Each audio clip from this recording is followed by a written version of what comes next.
Había una vez un colegio en el que pasaban cosas muy extrañas.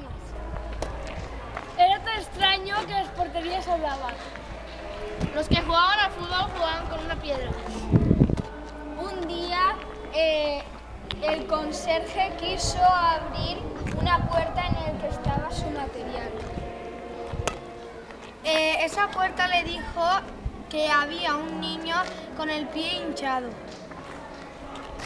El conserje fue enseguida a llamar a sus padres.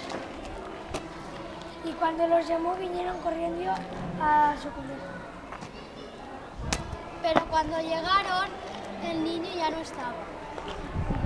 Entonces se fueron a buscarlo. No lo encontraron y se pusieron muy tristes.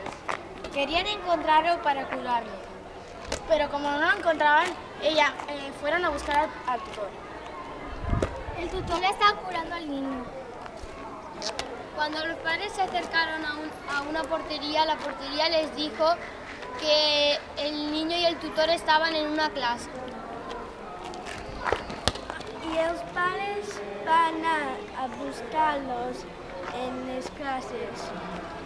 Y se sorprendieron porque estaba curándolo con una regla.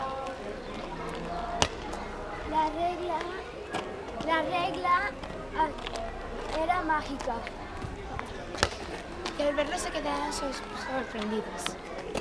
De repente se deshinchó la pierna y todo el colegio volvió a ser normal.